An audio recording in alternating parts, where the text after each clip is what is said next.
अडानी के कारोबार और राहुल गांधी के लंदन वाले बयान को लेकर संसद में घमासान मचा हुआ है। बीजेपी राहुल गांधी से माफी की मांग पर अड़ी है। एक एक करके बीजेपी के दिग्गज राहुल गांधी पर हमला बोल रहे हैं और उनके बयान को देश का अपमान बता रहे हैं। वहीं विपक्ष पूछ रहा है कि आखिर राहुल गांधी ने ऐसा क्या कह दिया जो वो माफी मांगेंगे।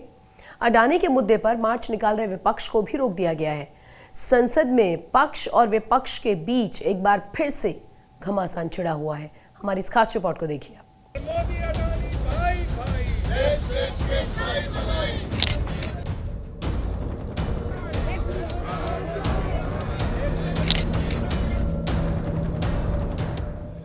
राजनीति में होने से ज्यादा दिखना मायने रखता है। तो विपक्षी एकता हो या ना हो, मगर दिखाने की कोशिशें की जा रही हैं।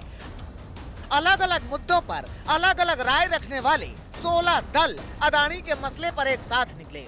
संसद के गलियारे से ईडी दफ्तर की ओर, इस मांग के साथ कि ईडी अडानी के खिलाफ केस दर्ज करे। हमारी आवाज को दबाना चाहते हैं और हम हमारे और बात तो बाहर ये करते हैं डेमोक्रेसी की, और अगर कोई यहाँ पर डेमोक्रेसी ठीक तरीके से नहीं चल रहा है, अगर कोई डिबेट में कहते हैं या सेमिनार में कहते हैं तो उनको एंटी नेशनल कहा जाता है। इस मार्च से पहले कांग्रेस के मुखिया मल्लिकार्जुन खड़गे ने ईडी के डायरेक्टर को एक चिट्ठी लिखी थी। चिट्ठी में लिखा था, अडानी के भाई और करीबियों ने मॉरिशस, साइप्रस, यूएई, सिंगापुर जैसी जगहों से 38 शेल कंपनी बनाकर स्टॉक की कीमतों में हेराफेरी की। अडानी के भाई की ओर से मूलभूत नियमों के उल्लंघन की जानकारी सार्वजनिक हो चुकी है। अडानी ग्रुप की कंपनी की ओर से आदि ग्रुप को बेतहाशा कर्ज देकर उसे अडानी पावर में डाला गया, इसकी जांच हो। सितंबर 2021 में मुद्रा पोर्ट पर 3000 किलो ड्रग्स के मामले में कंपनी की जांच नहीं की गई। अडानी ग्रुप को कम कीमत पर धारावी डेवलपमेंट और झारखंड पावर एग्रीमेंट में नाजायज फायदा दिया गया। अडानी ग्रुप के गोड्डा पावर प्लांट को टैक्स छूट के लिए SEZ में अवैध इजाजत दी गई। कांग्रेस पूछ रही है कि अडानी की अमीरियत में दिन दूनी रात चौगुनी तरक्की कैसे हुई? ऐसा क्या हुआ कि अडानी ने घर में टकसाल बना ली? अडानी से आपका क्या रिश्ता है और अडानी पर आप चुप क्यों हैं? ये सवाल का जवाब तो आपको अंततोगत्वा देना पड़ेगा और आप सुप्रीम कोर्ट की कमेटी के पीछे नहीं छुप सकते हैं, क्योंकि सुप्रीम कोर्ट की committee review of regulatory framework पे है। वो ये नहीं पता करेगी कि क्या 82 गुना स्टॉक कैसे बढ़े, बेनामी संपत्ति, बेनामी पैसा लाने का जो आक्षेप लगा है वो कैसे आ रहा है। मोदी अडानी भाई भाई, देश बेचना बंद करो। कांग्रेस के हौसले में इजाफा इसलिए भी था क्योंकि आज उसके सहयोगी कदम से कदम मिलाकर उसके साथ चल रहे हैं। ईडी तक पहुंचने नहीं देंगे क्योंकि ईडी हमारे यहाँ पहुंचती है, अपोजिशन के यहाँ। लेकिन हम डरने वाले नहीं हैं।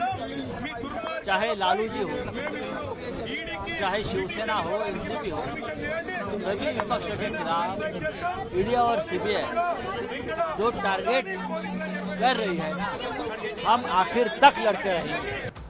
महाराष्ट्र वाले जो बोल रहे थे वही बिहार वाले बोल रहे थे। अडानी के खिलाफ मामला दर्ज होना चाहिए, जांच होनी चाहिए। ये विजुअल प्रतीक है कि ये तानाशाही सरकार है, हम इन्हें झुकाएंगे। ये मार्च रुकेगा नहीं। मार्च के महीने में ये मार्च और तरीके इस सरकार की व्यवस्थाओं को, कुकृतियों को लगातार उजागर करेंगे। आरजेडी लालू परिवार का हवाला देकर कहती है कि वो ईडी की सताई हुई है। आम आदमी पार्टी सत्येंद्र जैन और सिसोदिया का हवाला देकर यही कहती है कि जब हम पर कार्रवाई हो रही है तो अडानी में ऐसे कौन से सुरखाब के पंख लगे हुए हैं कि उन्हें परवाज करने दिया जा रहा है। जांच कराओ, जांच कराओ। आप लोगों ने बैरिकेड लगा दिया गया है। JPC JPC JPC JPC demand क्या है आप लोगों? ईडी इस मामले में FIR दर्ज करके इन्वेस्टिगेशन शुरू करे। अडानी के खिलाफ कार्रवाई क्यों नहीं हो रही है? कांग्रेस आरोप लगाती है कि अगर ईडी ने अडानी के खिलाफ जांच शुरू कर दी तो बीजेपी का सारा भ्रष्टाचार सामने आ जाएगा। सरकार तो अडिग रहेगी। सरकार की दिलचस्पी रह सकते क्या? तो जानते हैं कि अगर जेपीसी का मांग मान ले तो बीजेपी पार्टी की सारे धजिया आम लोगों के सामने उड़ जाएगी। बीजेपी की सारे जो नोटों की, बीजेपी की सारे भ्रष्टाचार आम लोगों के सामने साबित हो जाएंगे।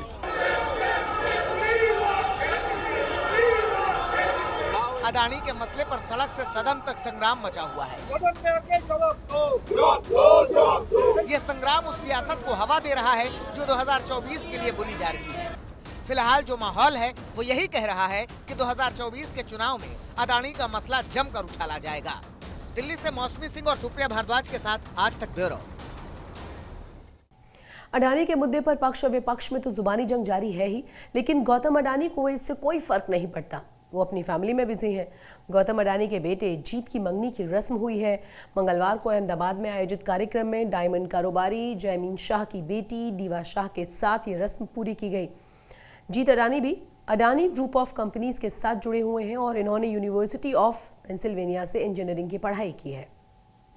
अब आपको लिए चलते हैं वडोदरा, जहां एक बस में महिलाओं ने जमकर हंगामा किया है। बस कंडक्टर की जमकर पिटाई भी की गई है। ये पूरा का पूरा मामला क्या है, इस रिपोर्ट के जरिए जानिए।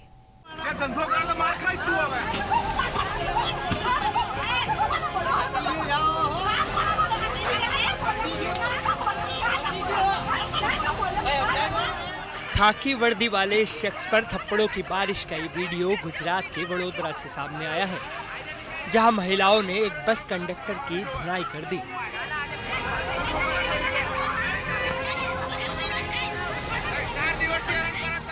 महिलाओं का कहना है कि ये कंडक्टर हर दिन बस में सफर करने वाली महिलाओं को छेड़ता था, उनसे बदसलूकी करता था, विरोध करने वाली महिलाओं को बैठने की सीट नहीं देता था।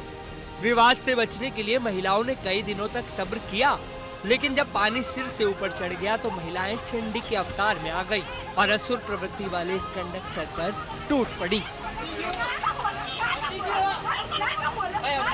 શું તકલીફ છે તમારે? અમારે રોજ અપ ડાઉન કરવાનું છે અને મે મુવર સાથે જવા માંગ્યા છે પણ એ બેહવા નહીં દેતો અમને બસમાં। આ કંડક્ટર કે નહીં ઊભી રહી બસ કેમ તમે કાકા કેમ આવ કરો છો? કાઈ ઊભી રાખે છે ભાઈ। હવે તમે નહીં ઊભી રાખતા હોય તો જ કે ને કોઈને શોખ થોડી ના થતા હોય છે આ રીતના। गुजरात रोडवेज की इसी बस में महिलाओं की अस्मियता का अपमान हो रहा था, उनसे बदसलूकी हो रही थी, जिसे बवाल बढ़ने के बाद रोड पर रुकवा दिया गया। हंगामा बढ़ा तो मौके पर पुलिस भी आ गई और आरोपी कंडक्टर को गिरफ्तार कर ले गई। गुजरात पुलिस का कहना है कि महिलाओं के आत्मसम्मान को ठेस पहुंचाने वालों की, उनसे बदसलूकी करने वालों की जगह सिर्फ जेल ही हो सकती है। वडोदरा से दिग्विजय पाठक, आज तक। सूरत की लेडी डॉन भूरी अपने ही गुट में हो रही गैंग वॉर से डर गई है। उसके गैंग के मेंबर एक दूसरे को जान के दुश्मन बने हुए हैं, मारने पर तुले हुए हैं। एक सदस्य की हत्या भी की जा चुकी है। सूरत में गैंग वॉर की आप बीती इस रिपोर्ट के जरिए दिखाने जा रहे हैं हम आपको। फिर सुर्खियों में सूरत की लेडी डॉन भूरी।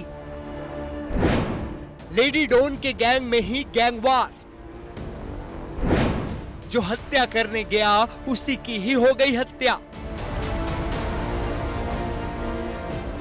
सूरत की लेडी डॉन भूरी और उसका गैंग अपनों के ही बीच हुए गैंगवार की वजह से चर्चा में है।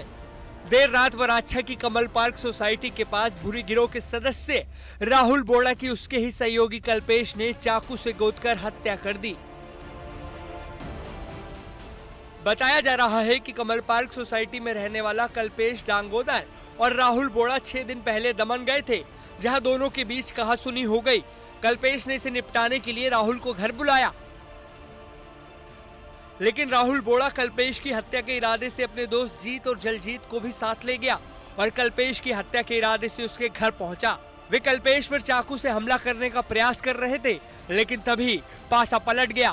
कल्पेश ने राहुल बोड़ा के हाथ से चाकू छीन लिया और उसी चाकू से राहुल को गोदकर मौत की नींद सुला दिया। आ बनाव बनवा पाछळનું कारण आ लोको अगाऊ मित्रों हता અને એક અઠવાડિયા અગાઉ દમણ પણ સાથે ફરવા ગયેલા અને એ દરમિયાનમાં બોલાચાલી થયેલી અને એના સમાધાન પેટે આ લોકો કમલ પાર્ક સોસાયટીમાં આરોપીના ઘરે મરણ જનાર અને એના અન્ય 2 મિત્રો સાથે ગયેલા અને એ દરમિયાન બોલાચાલી થતા આરોપીએ પોતે છરીના ઉપરા છાપરી ઘા મારી અને મરણ જનારનું મોત નિપજાવેલું અને સારવાર દરમિયાન મરણ જનારનું સ્મીમેરમાં મોત થતા વરાછા પોલીસ સ્ટેશનમાં હત્યાનો ગુનો નોંધવામાં આવેલ છે અને મોત નિપજાવનાર ઈસમની વરાછા પોલીસે ધરપકડ કરેલ છે।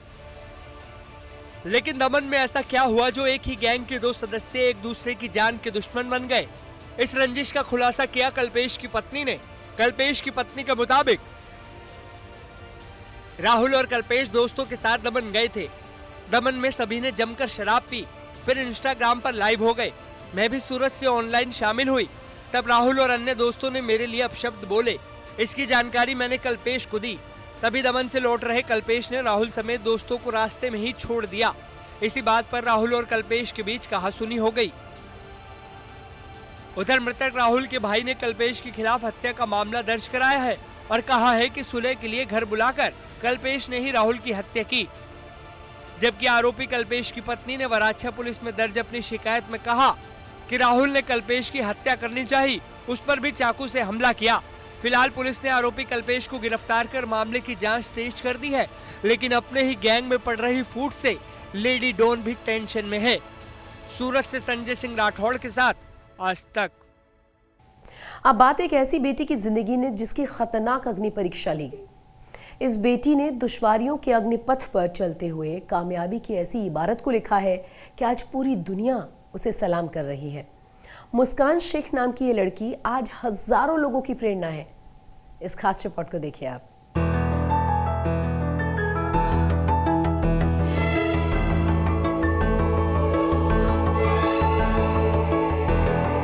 मुझे बहुत दुख हुआ था कि शायद मैं अब नहीं बन पाऊंगी, लेकिन हिम्मत रखते तो सब हो जाता है। देखूंगा नहीं मेरे आगे कठिनाई की लहर या फिर आग का दरिया होगा, तैर कर पार कर लूंगा क्योंकि हौसला मेरा जरिया होगा। वडोदरा की मुस्कान शेख ने शायरी में हकीकत का रंग भर दुनिया के सामने नायाब नजीर पेश की है। 9 साल पहले एक सड़क हादसे में मुस्कान ने अपना दाहिना हाथ खो दिया।